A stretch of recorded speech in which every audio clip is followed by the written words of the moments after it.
that's what I want to do. I want to see what's possible. Hi, thank you so much for tuning in tonight. I am so happy that you're here, and I'm so grateful if you are back for more or if you're visiting me for the first time. I'm Neely Spence Gracie, and today I'm going to be talking about adversity. And why this topic came up to me is because, well, my son wiped his nose on my face today when I thought that he was coming in for a cute little nose nuzzle. And it made me realize that we handle adversity in life, in work, as a runner, and it just seemed like a great topic to talk about with the time that we're in right now. And I got to thinking about how I have 3 really cool stories that I wanted to share with you that go all the way back, starting in my high school years. So let's talk about adversity. Are you ready? Let's see. So when I was in high school, I was preparing for this state championship race, and I was so excited. And so let's all pause for just 10 seconds. Think about that key race. Think about your goal. Maybe it's running a certain time. Maybe it's finishing a certain place. Maybe it is making a varsity team or setting some kind of record, whether it's a personal record or a course record. There's so many different levels that this could happen. But think about your really big goals right now. You have it? So when we think about our really big goals, we often think about things going perfectly. And that's often not the case. And today I want to share 3 stories with you about why I have dealt with adversity and why I have overcome it to still be successful. So the first one is that in high school, I was preparing for this state championship race that I've mentioned. And I was so focused, and every day throughout the season, I was thinking about this big goal that I had. Turns out that 1 week prior to the state championship was when we held our district meet in the state of Pennsylvania. And that meet, it was raining and raining and raining the whole week leading up to it. And every single day it became very clear that there may be a postponement of our district championship. And if we couldn't run the district championship, we couldn't qualify for the state championship. So it was very imperative that we could compete in that race. The day before I was supposed to run the district meet, they canceled it. And they rescheduled it for either Tuesday or Wednesday. I couldn't quite remember. And they rescheduled it, but our state championship was that Saturday. And so I would only have 3 or 4 days between the district meet to qualify for the state championship meet and the state championship meet itself. And I was one of the favorites for the Pennsylvania State Championship event that year. And that was my goal. I wanted to win states. And so I decided that I couldn't go all out at the district meet. And so I started out at 20th, and I kind of slowly worked up. And I think I finished 11th that year. And the message boards blew up. It was like, oh my gosh, Neely is injured. Neely is fatigued. What happened to her? There's no way she's going to be able to win a state championship if she got 11th at the district meet, because there are a lot of districts within the state of Pennsylvania. So while my district was really strong, it still meant that there were hundreds of other athletes from other districts that were going to be attending the state championship. So whenever, as the favorite to win the state meet, I got 11th at the district meet, it was kind of alarming to people. But I ran within myself. I ran very controlled, very relaxed, and then I pushed the last mile to work my way up into a safe position so that I knew I qualified. But I didn't exhaust myself for the state meet that was 3 or 4 days later. I ended up winning the state championship, so I didn't let that faze me. I was able to adapt my plan, I was able to adapt my focus that week, and really think about what did I need so that I could still make that goal happen, even though I had dealt with adversity. Let's move on to the second story. So the second story is my sophomore year of college. I was in North Carolina, and I was preparing for our NCAA Division II National Championship in track and field. And so I had, of course, imagined coming off of winning as a freshman that I was going to have the opportunity to chase after that goal as a sophomore. And I sat in the van that we had rented all day. And there was postponement after postponement after postponement because there were thunderstorms. And they ended up canceling the event that night. And so at 11 p.m., I hadn't eaten dinner. I hadn't run at all that day because I was waiting for them to say, hey, your race is going to be at blank time, and so we expect you to show up then. And so at 11 p.m., we went back to our hotel and I did a short shakeout. I did a little stretch. I got some dinner. I went to bed and I got mentally focused on the next day. So the next day rolled around. We had a couple little storms. They were like, maybe 30 minutes behind schedule, but nothing big. And so I was really able to focus. I set out on my warm-up 1 hour before the start, just like I always do with my schedule and with my routine.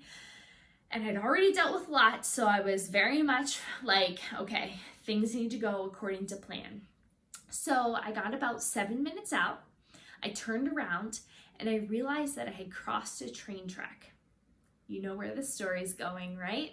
There was a train coming through and it kept coming and coming and coming, and I didn't know what to do because what if it just keeps coming, and what do I do? How do I get to the start line? Because I have to cross that train track to get back to the start line. And so I realized that the train was going slow, and disclaimer, I do not recommend anyone do this, but I jumped on the train, I shimmied my way across, and I jumped off the other side. And I continued my warm-up, ran to the start line, and I won nationals in the 5K as a sophomore. Fast forward to my professional career. In 2013, I qualified for the World Championships in cross country, and I was representing in Poland. So we went over there in March, and 3 days before the race, we got a huge snowstorm. And of course, I've dealt with that before, and so I talked to a couple of the other athletes, and we all did our pre-meet in the parking garage. And so we were just doing 1-minute repetitions around the parking garage. So we did that, and then the following day, we did a little course preview. Well, it turns out the course was a 2K loop because it was an 8K cross-country race. And in Europe, they take cross-country very, very seriously. And I knew that from experience, and so I was prepared, but what I wasn't prepared for was that the course went up and down a ski slope, as well as over multiple moguls that they had created and some logs. So it was a very intense cross-country course, and we had 6 inches of snow to top it off. So I went home that night, back to my hotel, and I started to mentally prepare. I started to think about, I'm probably gonna fall, I'm probably gonna get tripped, I'm probably gonna get knocked around, I am probably going to lose a shoe, and it's all gonna be okay because I am going to show up and I'm gonna run the best race I can on this day. And at that time, I was competing against Dina Castor, I was competing against Kim Conley, who were all on the US team with me. And I knew that they had so much experience. And so I was kind of going to key off of them as well as focus on 100% my own race. So I went into that race and I knew that things were not going to be normal, but I was okay with it. And I knew that things might not go my way, but I was okay with it. And so what I wanted to do is I wanted to focus on only me because I couldn't control what anyone else was going to do. And I focused on me. I ran my own race. I pushed myself at each moment where I felt like was my strength. And I held on to other competitors at each moment when I felt like it was a weakness. And I ran that 2K loop, and then I ran the 2K loop again, and then I ran it again. And then I came around and I finished 13th in the World Championships that year. And not only was I 13th, but I was the top American, and I was also the top non-African. And the thing with that is that we all know that Ethiopia and Kenya are incredible in the distance races, and they dominate. And it was so incredible to be a part of the race with them because I felt like I belonged, and I felt like I had earned the opportunity to run stride by stride with some of the world's best athletes. And so they really brought out the best in me. And that meant so much to me, and it then has carried on ever since that moment in 2013, where every single race that I run for me, and I run my best race on that day, no matter what the conditions, what the course might be, what the weather might be, what the competitors might be. And I have learned from that moment that I prefer to run and compete. I prefer to get the best out of myself. I don't like to time trial. I don't like to set a goal on the clock and try and chase that time. And that's why I've kind of moved away from track over the years, is because I don't like that feedback. I don't like chasing that goal and always feeling like I could fail. I like to be able to show up on that day and compete to the best ability that I have on that day and be really happy with the result.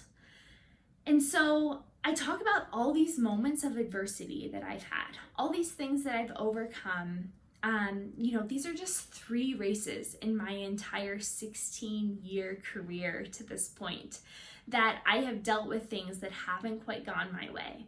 And so right now we're all dealing with things that aren't going the way that we had envisioned, aren't going the way we had planned. But it's okay, because we're going to handle the adversity, we're going to control what we can, and we're going to make the most of it. And we're going to be ready when the time comes, and when that moment happens, that we can put all of this test to show. So I hope that you enjoyed this, and I hope that you enjoyed those stories that I have. And like I said, these are just 3 races of years and years and years of competing that I experienced adversity. And I really like looking back on them, and so thank you for indulging me in that. And I also want to thank you guys for tuning in and for listening to the end here, where you get to hear about my stories, the adversity that I faced and how I've overcome them. And I hope that you can apply it to your own training and your own racing whenever that time comes. So cheers, and let's get after it this week. Let's get running together in this fight for the ability to not let what other people do, or not let what external factors might add. Let's just chase our own goals, and let's just control what we can, and let's get the best out of ourselves on that day. All right, take care, and I'll see you next week. Bye.